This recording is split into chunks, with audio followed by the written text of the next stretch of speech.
আসসালামু আলাইকুম everyone, welcome to my channel. রাতের অবশিষ্ট ভাতটা কিন্তু আমরা অনেকেই ফেলে দিই অথবা বাসায় খুব একটা খেতে চাই না। আজকে আমি রাতের অবশিষ্ট থেকে যাওয়া ভাত আর মাত্র একটি সেদ্ধ আলু দিয়ে অসম্ভব মজার মুচমুচে একদমই ইউনিক একটি বিকেলের নাস্তার রেসিপি শেয়ার করছি। চাইলেই বাচ্চাদের টিফিনের জন্য কিংবা বিকেলে চায়ের আড্ডায় ঝটপট তৈরি করে নেওয়া যাবে, আর একবার তৈরি করলেই পরিবারের বড় থেকে ছোট সকলেই এটি খুবই পছন্দ করবে। এই রেসিপিটি তৈরি করার জন্য প্রথমে একটি মিক্সিং বলে আমি 1 কাপ পরিমাণ রাতের বেঁচে যাওয়া অবশিষ্ট ভাত নিয়ে নিচ্ছি। আপনারা চাইলে এর পরিমাণ বাড়িয়ে বা কমিয়ে নিতে পারবেন। এখন একটি আলু ম্যাশার দিয়ে আমি এই ভাতগুলোকে খুব ভালো করে ম্যাশ করে নিচ্ছি। আপনারা চাইলে এই কাজটা হাত দিয়েও করতে পারবেন। কিছুটা সময় নিয়ে খুব ভালো করে ভাতগুলোকে ম্যাশ করে নিতে হবে। তো দেখতেই পাচ্ছেন আমি কিন্তু মোটামুটি 10 থেকে 15 মিনিট সময় নিয়ে ভাতটাকে আলু ম্যাশার দিয়ে খুব ভালো করে ম্যাশ করে নিয়েছি। এরপর এখানে আমি নিয়ে নিচ্ছি একটি বড় সাইজের সেদ্ধ আলু। আলুটাকে আমি আগেই খোসা ছাড়িয়ে এভাবে কেটে সেদ্ধ করে নিয়েছি। এইবার একটি গ্রেটার দিয়ে আলুটাকে গ্রেট করে নিচ্ছি। আপনারা চাইলে হাত দিয়ে কিংবা কাঁটা চামচ দিয়েও ম্যাশ করে নিতে পারবেন, তবে খেয়াল রাখতে হবে যেন আলুর কোনো প্রকার দলা না থাকে। এইখানে আপনারা চাইলে কিন্তু আলুর পরিমাণটা বাড়িয়ে নিতে পারবেন। তো দেখতেই পাচ্ছেন আমার কিন্তু আলুটা খুব ভালো মতো গ্রেট করা হয়ে গিয়েছে। এখন আমি এর মধ্যে দিয়ে দিচ্ছি সামান্য পরিমাণ লবণ, চাট মশলা দিয়ে দিচ্ছি 1 চা চামচ পরিমাণ। আপনাদের হাতের কাছে চাট মশলা না থাকলে আপনারা এখানে টেস্টি মশলা কিংবা গরম মশলার গুঁড়ো দিতে পারবেন। দিয়ে দিচ্ছি 1/2 চা চামচ পরিমাণ আস্ত জিরা, 1/2 চা চামচ পরিমাণ রসুন বাটা, আর আদা বাটা দিয়ে দিচ্ছি 1/2 চা চামচ পরিমাণ। এগুলোর পাউডার আপনারা এখানে ব্যবহার করতে পারবেন। কাঁচামরিচ কুচি দিয়ে দিচ্ছি 3 থেকে 4টি, আর ধনিয়া পাতা কুচি দিয়ে দিচ্ছি 1 টেবিল চামচ পরিমাণ। এইবার এই সবগুলো উপকরণ একসাথে হাত দিয়ে খুব ভালো করে মিশিয়ে নিচ্ছি। কিছুটা সময় নিয়ে সবগুলো উপকরণ খুব ভালো করে মিশিয়ে নিতে হবে, যাতে করে আলু আর ভাতের সাথে মশলাগুলো খুব ভালো করে মিশে যায়। তো দেখতেই পাচ্ছেন আমরা কিন্তু মেশানো হয়ে গিয়েছে। এখন নাস্তাটার বাইন্ডিং এর জন্য এখানে আমি দিয়ে দিচ্ছি প্রায় 1/4 কাপ পরিমাণ কর্নফ্লাওয়ার। আপনারা এর পরিবর্তে চাইলে চালের গুঁড়ো দিতে পারবেন, তবে ময়দা দিতে যাবেন না, সেই ক্ষেত্রে নাস্তাটা খেতে একদমই ভালো লাগবে না। তো কর্নফ্লাওয়ারটাকেও সবকিছুর সাথে খুব ভালো করে মিশিয়ে নিচ্ছি। মেশানো হয়ে গিয়েছে। সবশেষে এখানে আমি অ্যাড করে দিচ্ছি 1/3 কাপ পরিমাণ ব্রেড ক্রামস। এইখানে ব্রেড ক্রামস দিলে নাস্তাটা ভেতরে এবং বাইরে উভয় পাশেই কিন্তু অনেকটাই মুচমুচে হবে, যেটা বাচ্চা এবং বড় সকলেই খেতে খুবই পছন্দ করবে। তো ব্রেড ক্রামসটাকেও সবকিছুর সাথে খুব ভালো করে মিশিয়ে নিচ্ছি। আপনাদের যদি এখানে মিশ্রণ কিছুটা নরম মনে হয় তাহলে সেই ক্ষেত্রে আপনারা আরো কিছুটা ব্রেড ক্রামস অ্যাড করে দিতে পারেন।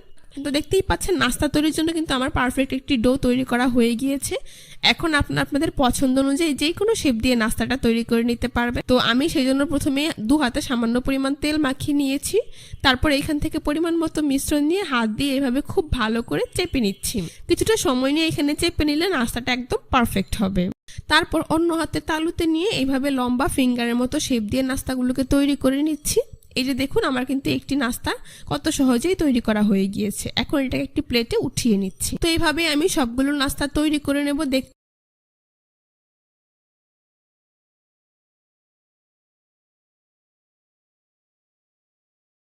পাচ্ছেন একইভাবে কিন্তু আমি আরো একটি নাস্তা আমি তৈরি করে নিয়েছি।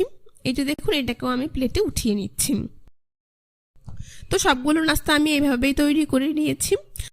এখন অন্য একটি প্লেটে আমি প্রায় 1/3 কাপ পরিমাণ ব্রেড ক্রামস নিয়ে নিচ্ছি। এইবার তৈরি করে রাখা একটি নাস্তা আমি নিয়ে নিচ্ছি, এটাকে ব্রেড ক্রামসের মধ্যে দিয়ে দিচ্ছি। তারপর 2-3 বার এইভাবে উল্টে পাল্টে খুব ভালো করে ব্রেড ক্রামসের মধ্যে গড়িয়ে ব্রেড ক্রামস দিয়ে কোট করে নিচ্ছি। দেখতেই পাচ্ছেন আমি কিন্তু একটি নাস্তা ব্রেড ক্রামস দিয়ে খুব ভালো করে কোট করে নিয়েছি। এখন এটাকে একটি প্লেটে উঠিয়ে নিচ্ছি। এভাবেই আমি আরো একটি নাস্তা কোট করে আপনাদেরকে দেখিয়ে দিচ্ছি। আপনারা কিন্তু চাইলে ব্রেড ক্রামসে কোট করা ছাড়াও নাস্তাগুলোকে ভেজে নিতে পারবেন। ব্রেড ক্রামস দিয়ে কোট করলে নাস্তাটা ভেতরে যেমন ক্রিস্পি, বাইরেও কিন্তু ততটাই মজাদার এবং ক্রিস্পি হবে। এই যে দেখুন আরো একটি নাস্তা কিন্তু আমার কোট করা হয়ে গিয়েছে। এভাবে আমি সবগুলো নাস্তা ব্রেড ক্রামস দিয়ে কোট করে নিয়েছি। এখন নাস্তাগুলোকে ভেজে নেব। সেই জন্য চুলায় একটি প্যানে পরিমাণ মতো তেল দিয়ে তা মিডিয়াম হিটে গরম করে নিয়েছি। এইবার একে একে নাস্তাগুলোকে গরম তেলে দিয়ে দিচ্ছি। চুলার আঁচ একদম মিডিয়ামে রেখে নাস্তাগুলোকে কিছুক্ষণ পরপর উল্টে পাল্টে দিতে হবে। তো এক পাশ ভাজা হয়ে গেলে আমি নাস্তাগুলোকে উল্টে দিচ্ছি। এইভাবে কিছুক্ষণ পরপর উল্টে পাল্টে নাস্তাগুলোকে আমি গোল্ডেন ব্রাউন কালার এবং মুচমুচে করে ভেজে নিয়েছি। আপনারা আপনাদের পছন্দ অনুযায়ী কালার করে ভেজে নিতে পারবেন। দেখতেই পাচ্ছেন আমার নাস্তাগুলো কিন্তু ভাজা হয়ে গিয়েছে, খুব সুন্দর কালার চলে এসেছে। এখন একটি ছাঁকনি দিয়ে আমি এগুলোকে তেল থেকে তুলে খুব ভালো করে তেল ঝরিয়ে একটি নাস্তার প্লেটে নিয়ে নিচ্ছি।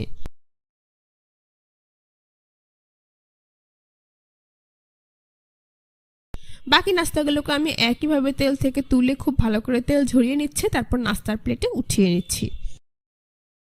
এবার গরম গরম পরিবেশন করে আপনাদের দেখিয়ে দিচ্ছি। দেখুন নাস্তাগুলো দেখতে মাশাআল্লাহ কতটা সুন্দর হয়েছে, আর খেতেও হয়েছে অসাধারণ। বিকেলের স্ন্যাক্সে কিংবা বাচ্চাদের টিফিনের জন্য ঝটপট আপনারা রাতের এই অবশিষ্ট ভাত দিয়ে নাস্তাটা তৈরি করে নিতে পারবেন। আর আমি কিন্তু একদমই অল্প উপকরণে খুবই সহজভাবে তৈরি করে দেখিয়েছি, যাতে যে কেউ চাইলে এই রেসিপিটি একবার দেখেই তৈরি করে নিতে পারেন।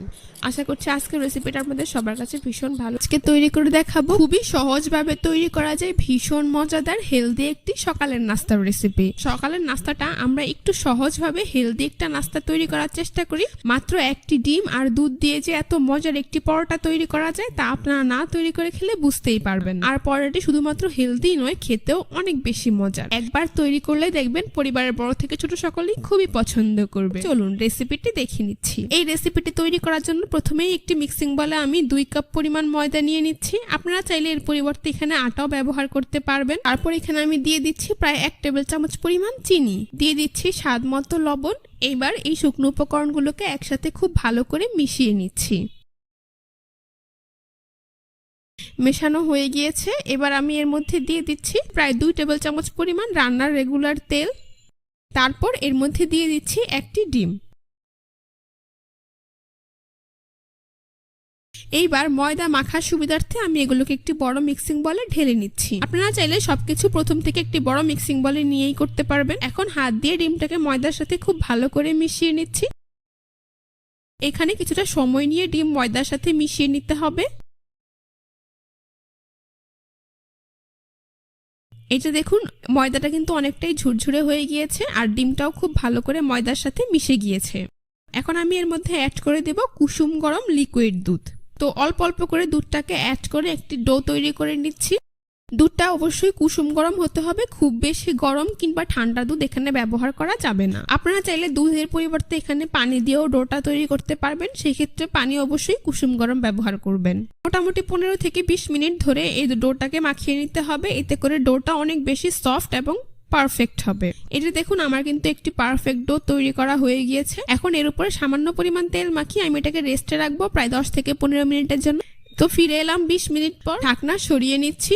এটা দেখুন আমার ডো কিন্তু আগে থেকে অনেকটাই সফট হয়ে গিয়েছে। আপনাদের কাছে যদি প্রথমেই ডোটা নরম মনে হয় সেক্ষেত্রে আপনারা ডোটা রেস্টে না রাখলেও চলবে। এখন এটাকে আরো কিছুক্ষণ মথে নিচ্ছি, তারপর এরকম একটি বোর্ডের ওপর নিয়ে নিচ্ছি।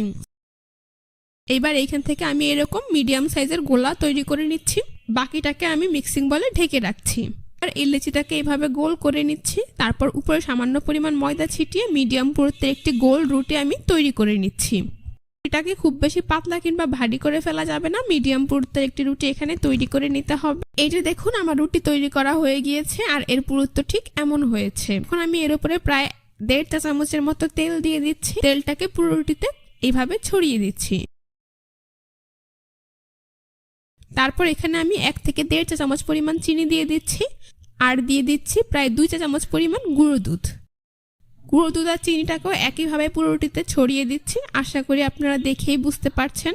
এইবার রুটিটাকে আমি এই পাশ থেকে প্রথমে একটি ভাঁজ দিয়ে দিচ্ছি, অপর পাশ থেকেও একইভাবে এর উপর এনে এইভাবে ভাঁজ দিয়ে দিচ্ছি। উপরের পাশটাকেও আমি একইভাবে এনে এইভাবে ভাঁজ করছি। ঠিক একইভাবে নিচের পাশটাকেও উপরের পাশের উপর এইভাবে ভাঁজ করে দিচ্ছি। আশা করি আপনারা দেখেই বুঝতে পারছেন কাজটা আমি কিভাবে করছি। দেখতেই পাচ্ছেন অনেকটা চারকোণাকার শেপের একটি বক্স তৈরি হয়ে গিয়েছে। এতে করে পরোটাটা হবে চারকোণাকার। আপনারা যদি গোল পরোটা তৈরি করতে চান সেক্ষেত্রে একইভাবে গোল পরোটা তৈরি করে নিতে পারবেন। পরোটা তৈরি করার আগে যদি এরকম ভাঁজ করে তৈরি করে রাখা যায় তাহলে কিন্তু পরোটাটা তৈরি করা খুবই সহজ হয়। তো সম্পূর্ণ ডোটা দিয়ে আমি একইভাবে 4 থেকে 5টি বর্গাকার বক্স তৈরি করে নিয়েছি।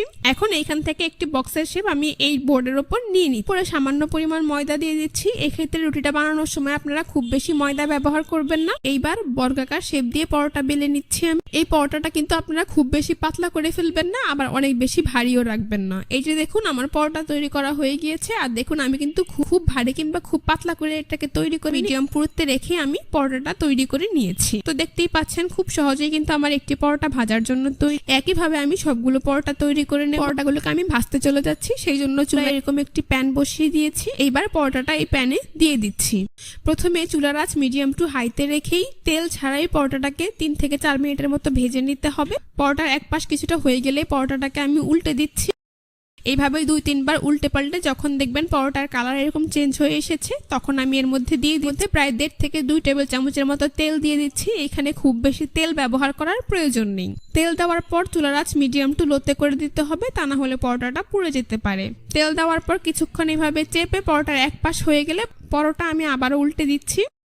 তো তেল দেওয়ার পর এভাবে 2 থেকে 3 বার উল্টে পাল্টে পরোটাটাকে আমি গোল্ডেন ব্রাউন কালার করে ভেজে নিয়েছি। আশা করি আপনারা দেখেই বুঝতে পারছেন আমার কিন্তু পরোটাটা ভাজা হয়ে গিয়েছে। দেখুন খুব সুন্দর কালারও চলে এসেছে। এখন আমি এটাকে কড়াই থেকে তুলে একটি প্লেটে নিয়ে নিচ্ছি। এভাবে আমি সবগুলো পরোটা ভেজে প্লেটে উঠিয়ে নিচ্ছি। আপনারা চাইলে কিন্তু ঘি দিয়েও একইভাবে পরোটাটা ভেজে নিতে পারবেন, সেটাও খেতে অনেক বেশি মজার হবে। দেখতেই পাচ্ছেন কত অল্প সময়ে হেলদি একটি পরোটা রেসিপি আজকে তৈরি করে দেখিয়েছি। আশা করছি আজকের রেসিপিটা আপনাদের সবার কাছে ভীষণ ভালো লেগেছে। রেসিপিটি ভালো লাগলে অবশ্যই আমার চ্যানেলটি সাবস্ক্রাইব 5 টাকা বেল বাটনটি অন করে দিবেন। আজ এই পর্যন্তই। সবাই ভালো থাকবেন, সুস্থ থাকবেন। আল্লাহ হাফেজ।